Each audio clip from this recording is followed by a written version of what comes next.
Good afternoon, everyone. My name is Tim Ehrenberg. I'm the marketing director for Nantucket Book Partners. I'm a board member of the Book Foundation, and I'm the creator of Tim Talks Books. I'm so excited to be back in person. It's so great to be celebrating our 10th anniversary festival and to see people again and talk to authors and books and everything. So thank you for being here. On behalf of the Book Foundation, thank you to our premier sponsors that are in the program. Thank you to my fellow colleagues for planning this event. And thank you to all of you for being here. Now to introduce our author. 3 gay men walk into a bar. One is 60 years old, one is 40 years old, and one is 18 years old. No, this is not a setup for a bad gay joke. This is the setup for Zak Salih's debut novel, Let's Get Back to the Party.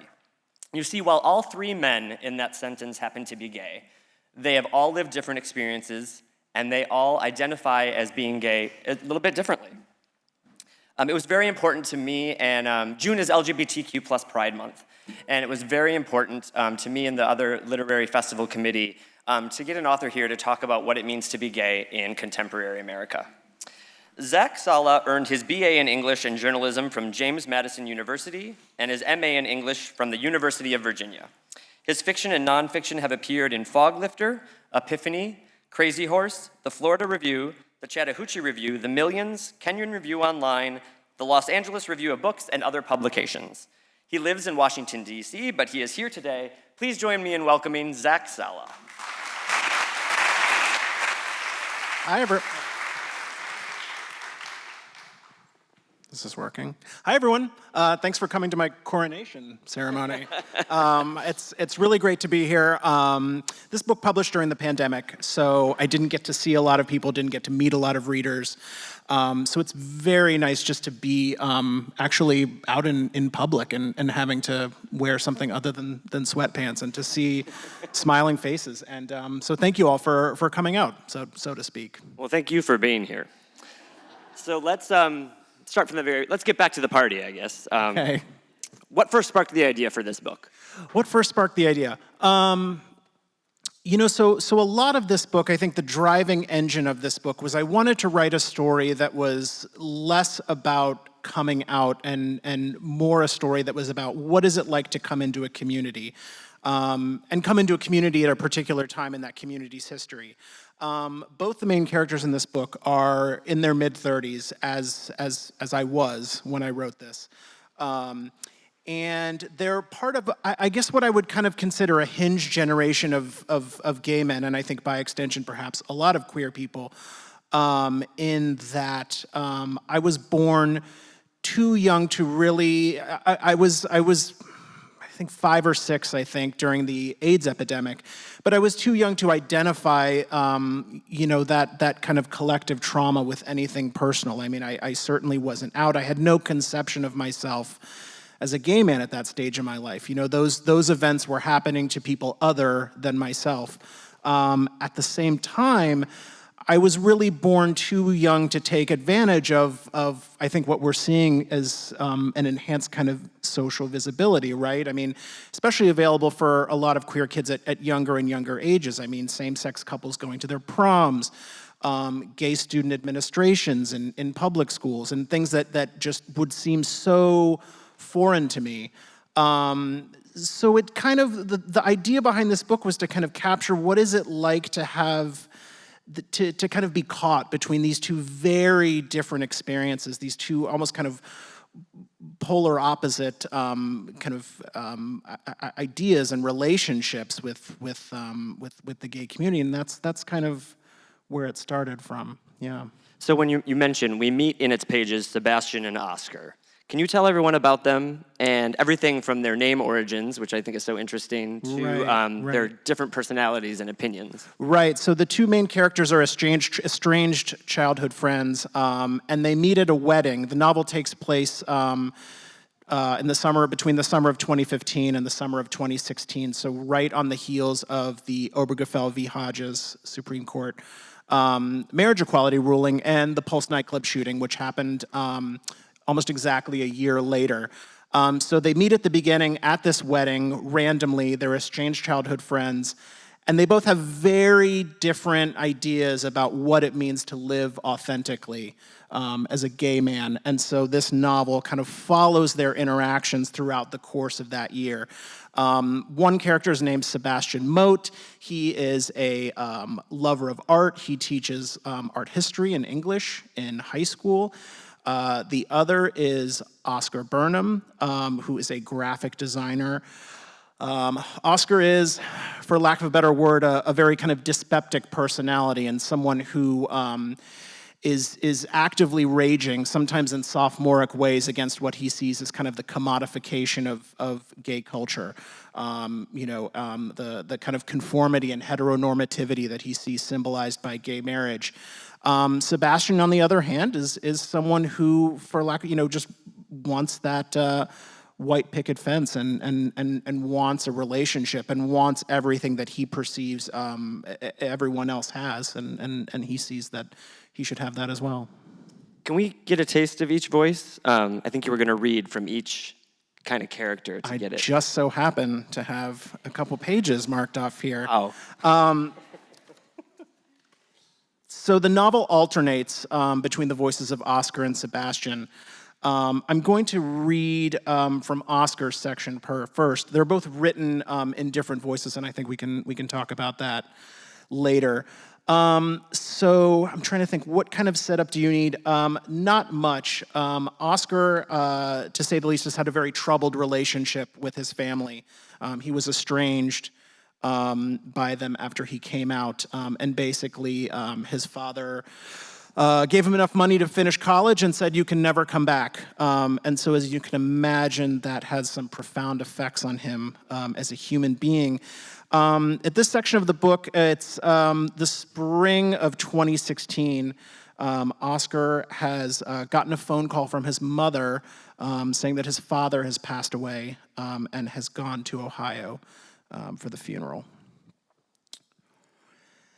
The viewing is modest.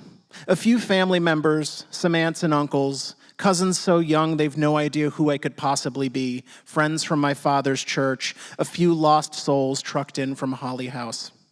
I see them staring at me, feel them watching me while I stand next to my mother, while I shake their hands, while I thank them for their sympathies. The rumor made flesh. They're all polite in that genial Midwestern way, these people, but I can see their insincerity, their confusion, their disgust. Good. Be disgusted. The feeling's mutual. Behind me, Harrison Burnham lies in repose in his coffin, face shiny and seamless like one of the plastic comic book action figures Sebastian and I used to play with in the sunroom of his parents' house.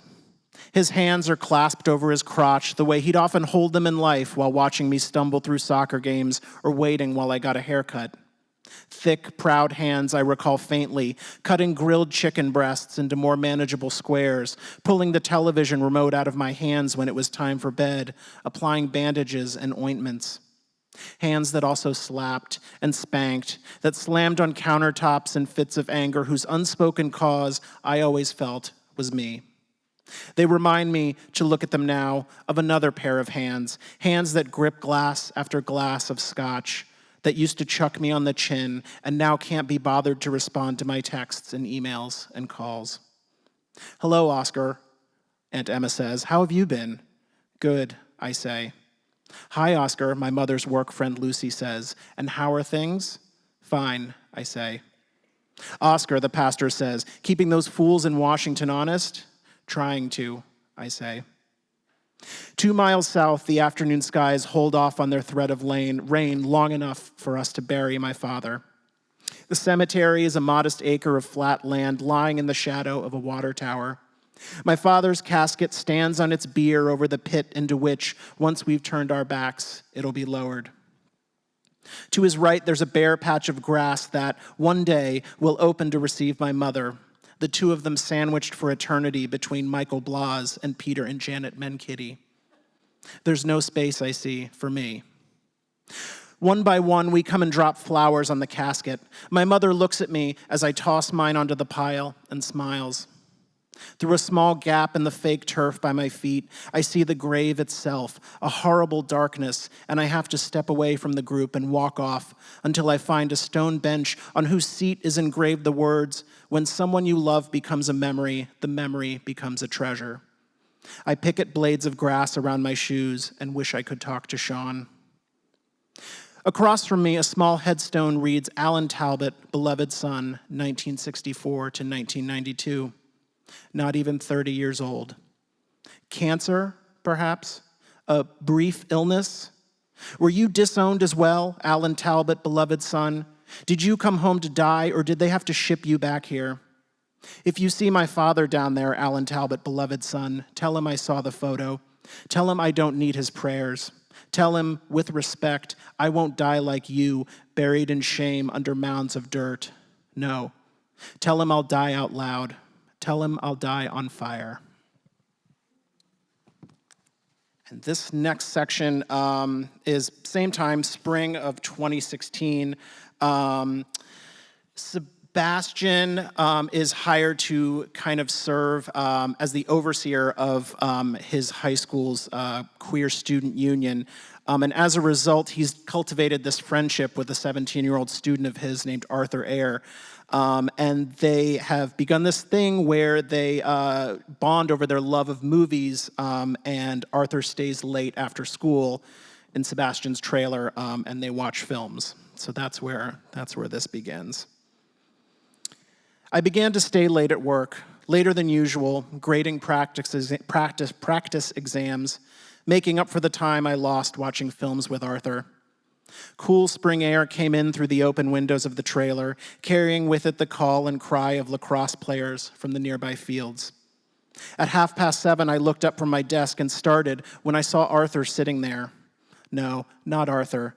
His purple hoodie draped on the back of a desk chair. I walked over and looked down at the garment, felt the tenderness of the trailer's floor under my feet, imagined the body, more familiar to me now in the past several weeks, fitting inside the limp sleeves. Limbs full of youth and vigor, limbs that defended their owner from bullies, limbs that curled around the waist of another boy. The Caravaggio kid and his fleshy Caravaggio body. I looked around, then tried to put the hoodie on. It was far too small. I carried the garment over to my work bag as if it were the drapery of a long-dead saint. I'd take it home, give it to Arthur the next day. No sense in some errant janitor thinking it was up for grabs. I thought about it for the rest of the evening, while finishing up my grading, while driving home through a rain shower, while eating a sandwich in the living room and watching the television replicate the same news stories I'd seen on my computer and phone all day. A missing senior citizen in Gaithersburg, protests outside the old post office with its banner reading Trump coming 2016, the week's second dead celebrity. While taking my evening shower, while making my final rounds of the house, checking locks, checking lights, checking windows, while unmaking the bed, while stacking the decorative pillows in a perilous pile on the floor, then I did it. I took the second pillow, the same one Jake, this is his ex-boyfriend, used to rest his head on, and turned it so it lay on the bed like a torso. I went to the kitchen table where the hoodie lay folded and carried it, so heavy now, into the bedroom. Then, as if dressing an infant or dying parent, I slipped the hoodie around the pillow, pulled up the zipper, and folded back the empty sleeves. I stepped back a moment to see what I'd done, to admire the strange, limbless trunk. Then I got into bed, turned off the light, and after several moments lying still in the dark, wrapped my right arm around the lower half of the pillow and pulled it into me. I took a greedy breath. A cologne I couldn't properly place, bargain basement laundry detergent, mild sweat, a musk like cigarette smoke, maybe Raymond's. I thought of the boyfriend who'd once dipped his head into a Wednesday group meeting but otherwise kept to himself, who mostly met Arthur afterward. Several times I caught them holding hands while walking to Mr. Ayer's waiting car. This, I thought, clutching the pillow, is what it must be like for Raymond to bury his face into Arthur's head of hair, to hold his tired body, to know him in a way I never could and never would. Cutting through the shame of all this was an envy so sharp and jagged it could easily be mistaken for rage.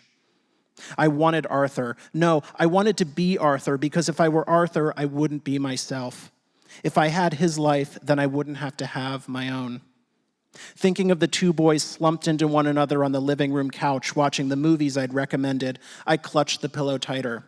Outside, rain drummed against the bedroom windows like a warning. The next afternoon, I returned the hoodie. You left this in class yesterday, I said. Without a word, Arthur shrugged the hoodie over his body. I caught a slice of belly, a thinner slice of green underwear. I was tense as I led the class through another round of practice questions and identification drills. Title the work, name the artist, date the piece, describe the style, identify the movement. I expected Arthur to sniff some lingering scent of what I'd done, expected him to get up on his desk like an Edgar Allan Poe maniac and stab me with an accusatory finger. Arthur, in his purple hoodie, stared at the front of the room with sleepy eyes. He has no idea, I thought. No idea at all. I couldn't decide whether I was more relieved or hurt by this. Thank you. Thank you. So there are a lot of novels that have two different voices in the books. I think yours succeeds so well because they really are different voices, and I think even the writing process looks like it was a little different. Can you kind of go through your Did you write one character all the way through and the other character all the way through, or? No, I wrote them kind of interchangeably. I wrote in one voice until I got sick of that voice, and then switched to another voice. And I secretly hope that that's the case with readers. I hope that, they read a section, and as soon as they kind of pause to need a break, we switch into this other perspective. And then by the time we get sick of that perspective, we switch back. So I had planned that from the beginning.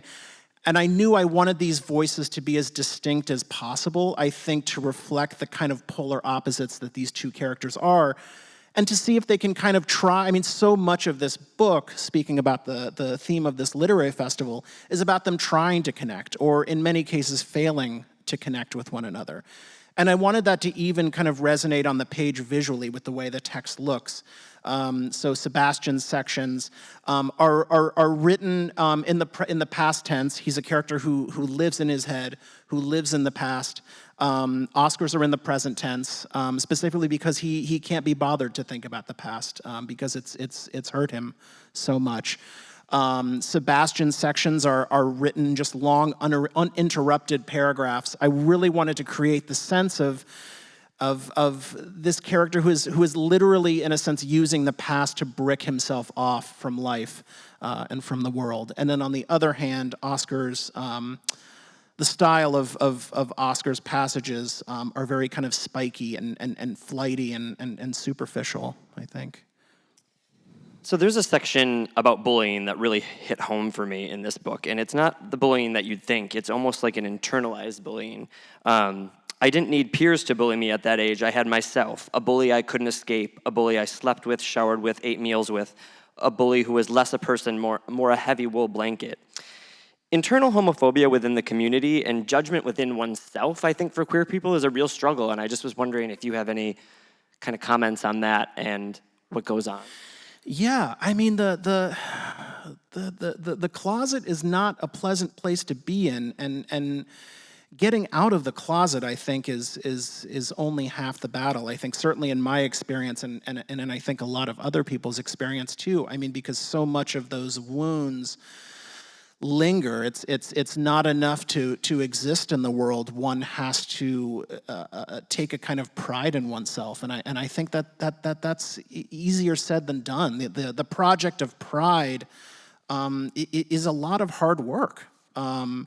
And it can be very easy to fall into these traps where you kind of you hate yourself for whatever reason. I mean, I think self-loathing and self-disgust and internalized homophobia are very prevalent, and it's very difficult, I think, to shake those attitudes off, I think.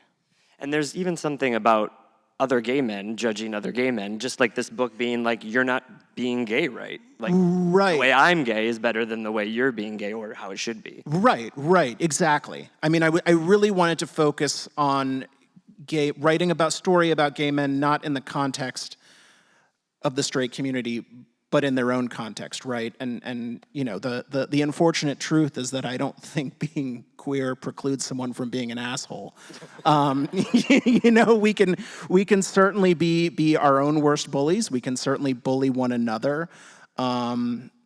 You know, and these can be very kind of uncomfortable things to speak about when you're speaking about a minority group. But I think part of that messiness is what makes us human. So I really wanted to focus on that.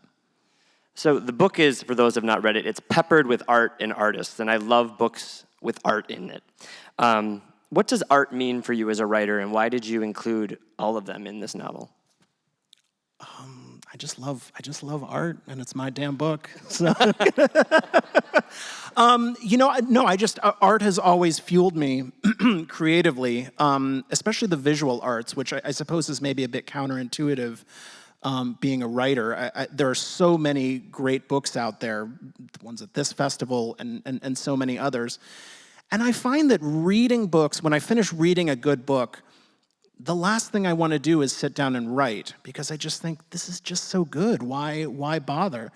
But strangely enough, you know, I go to an art exhibit or I watch a film, and I get home and the first thing I want to do is create. And I'm not really sure why that is.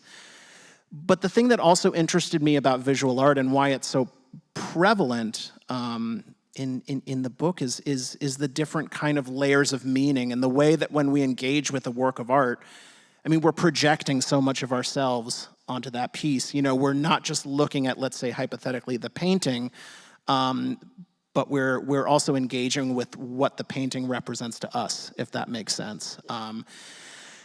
And Oscar and Sebastian's lives are bracketed by men from kind of preceding and succeeding generations of gay men. So there's a Stonewall era writer that Oscar fixates over. And then also Sebastian has his student. And in a way, those kind of generational foils are themselves works of art, in the sense that Oscar and Sebastian are looking at them and projecting so many things onto them, and also engaging with them. And I deliberately did not open up the narrative to these two peripheral characters, because I wanted to kind of suggest that, you know, that they're, in terms of connection, I mean, they're only seeing what they want to see. And without spoiling the book, there's a certain point at which these characters that they idolize end up breaking their hearts. Not because they've done anything wrong, right? But because they're human beings. And you can never completely perceive the totality of someone else. It's always like a work of art that can only be interpreted, I think, if that makes sense. So earlier this year, I read the book Groundskeeping by Lee Cole. Have you read it? No, I haven't, no. In it, there's a writing student, and he's in writing school, and his teacher says the best writing gives you shocks of recognition. And your whole book is a shock of recognition. I think you read for two reasons: a shock of recognition and then to step in someone else's shoes. And this book was just such a shock of recognition. One of them, thank you, is the painting Watson and the Shark, which we kind of discussed last night, but yeah. Then I didn't want to ruin it because I was like, I wanted it for this. I had a shark book when I was younger. I was obsessed with sharks. And this painting is in it. And I haven't thought about that painting for 35 years, but your book, I shut it, I looked at my husband and I go, it's Watson and the Shark. I didn't even know the title. So I have to know why I think I know why that painting meant so much to me, and it had nothing to do with the shark. But I wanted to know why you put it in there. Did you also have a similar shock of recognition? Just for you. Just for me. Just for you, Tim. There's someone out there. No, and we talked about this yesterday, but I have that same kind of engagement with this painting. So it's a painting by Copley. It's in the National Gallery of Art, so you know, every time it's in my backyard, so every time I go there, I spend time with this painting. And like you, I encountered it as a child. It's a picture of, I'm sure many of you are familiar with it, of a shark attack that occurred in Havana Harbor in Cuba. And there's a bunch of people in a boat trying to pull this just luminous naked male body out of the water, and then coming in from the right-hand side of the painting are the jaws of this monstrous shark. And, you know, at first I just put that in there because I wanted something to kind of set the scene for the particular scene in which this painting appears. And then in the constant rewriting and revisions, I just couldn't let go of that painting, and it ended up informing more and more of the story in a very kind of wonderfully uncanny way that I think writing works, and that makes kind of writing so appealing to writers, is this kind of mysterious connection that you don't plan for. When I was a young boy, like, I thought, oh, wow, look at the shark. Like, that's so cool. When I was a teenager, it's, wow, look at that naked body. That's so cool. And then I think as an adult, I look at that painting, and I see a community. I see a community of people trying to help someone who's in need. And that became a kind of, just a very kind of, it just lingered. Every time I sat down to rewrite this book, it became more and more powerful. Yeah. I mean, I remember tearing it out of the book saying, I'm going to hang it on my wall, Mom, look at this shark. And I really wanted the naked man on the wall. So our theme, we brought this up, our theme for the festival is connection. You kind of mentioned it. I was wondering if you could tell me what you are hoping to connect with for the straight community and then also for the gay community. If I can kind of play around with that question, I mean, I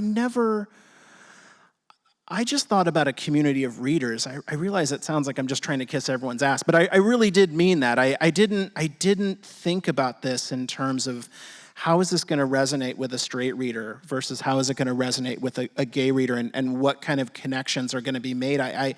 My hope, I suppose, was that the same connections would be made by anyone. I mean, I knew at the beginning that if the reader was not already on board with the inherent dignity, of gay men and queer people to exist and to be messy, I had no interest in their readership. I was not interested in writing a teachable text. I wanted to write something that was unapologetically gay, but I suppose my more lofty goal was to write something that was just unapologetically human. And I think as gay as this book is, to me, what it's really always been what it's always been about, is something that I don't think can be kind of consigned to one particular community, and that's, well, how do people cope with the passing of time, and how do people deal with change, and when to let go of the past, and when to hold on to it. There's this beautiful quote by the writer Rebecca Solnit, who says that the art is not in forgetting, but in letting go. And these kind of themes, my hope and my belief is that they just kind of transcend any kind of identity categorization. I mean, this is just all about being human, I think.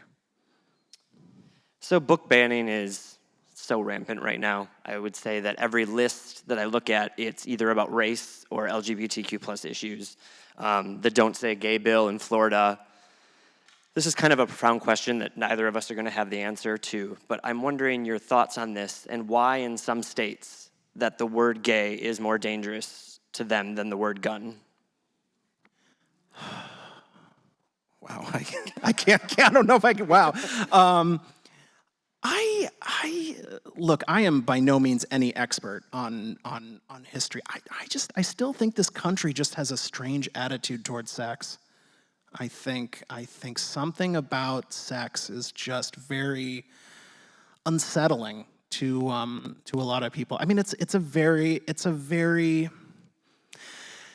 easy time in this country to be a cynic, right? I mean, here we are once again talking about grooming. We're using this word again, which, I think you would have thought we'd left behind in the 70s. So stuff like this, it always creeps back, right? And I think the project for both the community and for those of us on an individual level is how does one live and acquire and maintain a sense of joy in the face of all this? Because I don't think it's ever going to completely go away. And I think one has to find a balance between remaining vigilant, but also living one's life too. I mean, it's very easy to fall in that temptation of being afraid. And perversely, I think these people who are, coming up with these lists of books to be banned, I think they're doing a great job of curating lists of books that people should be. I mean, those are the books that everyone should be reading. So in a way, they're doing our work for us. They're giving us some excellent reading lists. Exactly. So June is Pride Month, like we brought up. What does Pride mean to you? What does pride mean to me? In my 15 years as a quote unquote practicing homosexual, pride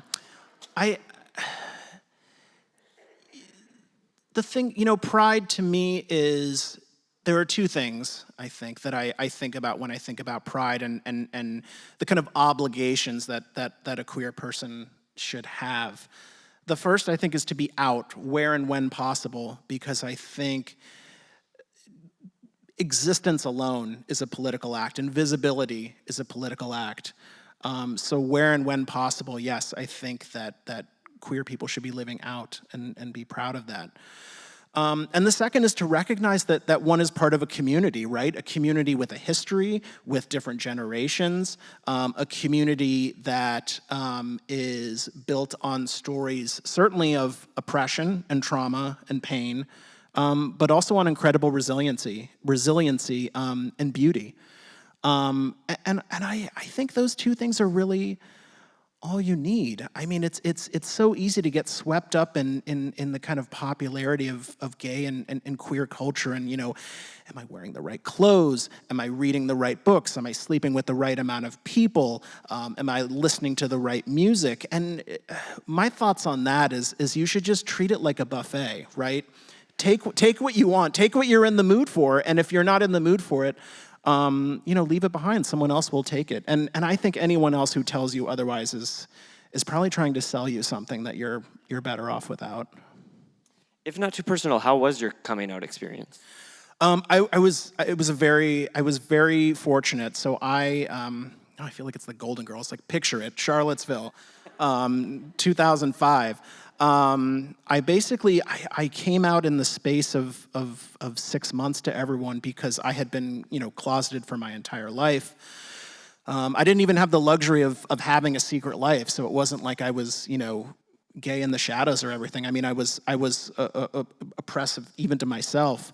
But then eventually, as much as it's kind of easy, I think, to take a dump on social media, I must say that the early days of MySpace and Facebook and kind of seeing how other gay men were living their lives. And I'll never forget, I was on MySpace and I was reading this person's post about how they had gone with their boyfriend and gotten ice cream from Dairy Queen and were sitting on a hill overlooking the city. And I just remember thinking to myself, wow, like, I deserve that. Like, I'm a good kid. I don't get into trouble. Like, that, that sounds great. And so I was honestly prepared to be disowned by my family. All the things that I think the character of Oscar actually suffers are things that I was prepared for at this stage in my life. But I was very fortunate not to have that kind of horror story. And I think that's certainly improving, but I think there are certainly still people who still have a lot of terrible stories like that. But I'm very fortunate to be raised by reasonable human beings. Yeah. What are you working on right now? Man, I'm just writing.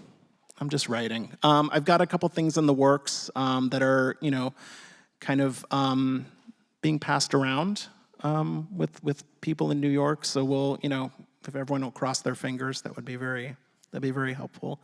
But look, I mean, publishing is one thing, but writing is a vocation.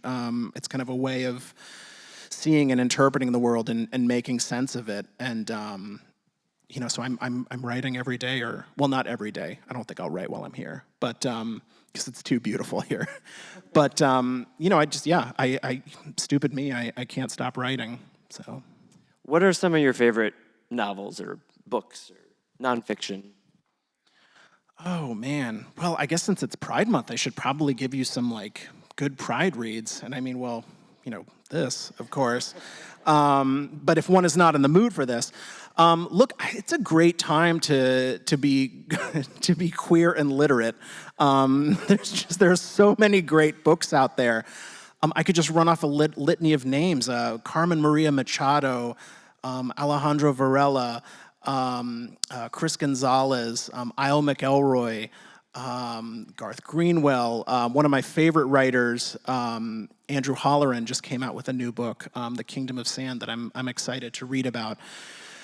Tori Peters, Eileen Miles, Andrea Lawler. I mean, I could just go on and on. And the frustrating thing is that there's too much good stuff out there. And what a privilege to live in a time where there are just so many voices and so many stories and so many perspectives out there that are available. Not just to me, but I also think, to maybe people who are, just coming out or thinking about coming out, and none of these stories were as readily available, when I was a teenager as I think they are now. So there's just so much good stuff to read. And I had the privilege of reading a couple manuscripts for books that are coming out next year, and I don't see that trend ending anytime soon. So it's exciting to play a small part in it. Well, thank you so much for your story. Oh, thanks so much, Tim, and thank you, everyone. Do you have any questions?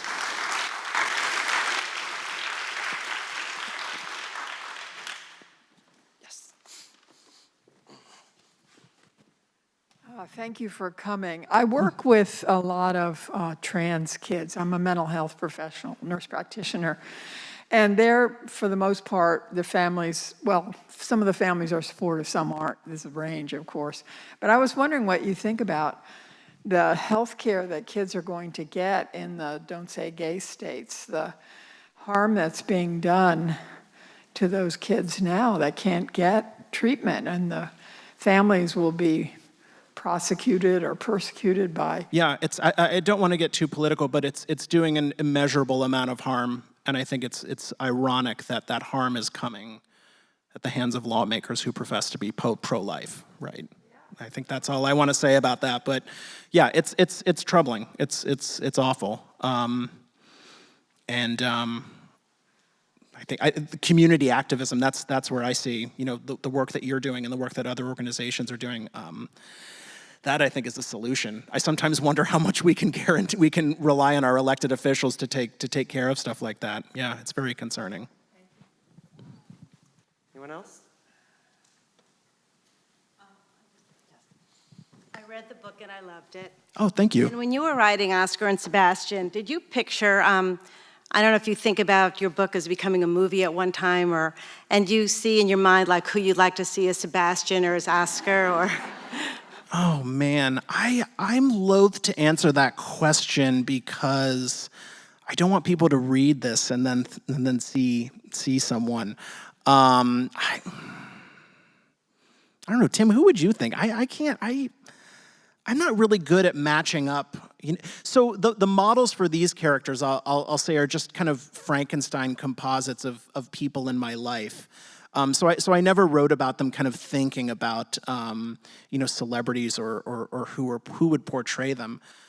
I think if they were to be portrayed on a film or in television, to me the important thing, and in creating them, I deliberately wanted to make sure that they had average bodies, right? Like, I mean, I love a good Adonis story as much as the next person, but I was very interested in just kind of emphasis on the average gay men and kind of other avenues of desiring someone than I think is just kind of what we expect from, I don't know, an Abercrombie and Fitch ad. So whoever portrayed them, I think would certainly not have to meet the kind of standard Hollywood definitions of beauty.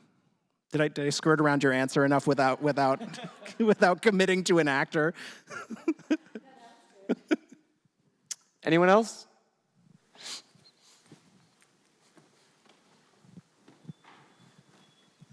I think that sexual preference is separate from gender identity. And I think these things get mixed up, and that causes a lot of problems. Any thoughts on that? That's probably too complex a thing to discuss here. Okay. Yeah. Okay. Thanks. Anyone else? Yes. You were probably writing before you came out. What were you writing about before? Oh, that's a good question. Thank you for asking. So I wasn't actually. In a strange way, my journey as a writer has been kind of the same. And there was a good 10-year period where I didn't write, and I honestly believe that I kind of had to prioritize my existence and kind of come to terms with my sexual identity, and only then, when I was kind of comfortable with who I was, could I become comfortable with the idea of writing. So it actually wasn't until I came out that I started focusing on my fiction, and I had to admit to myself at a certain point that I'm a writer, right? In the same way that I would say I'm a gay man. Like it became a way of expressing an identity. One more. Yes.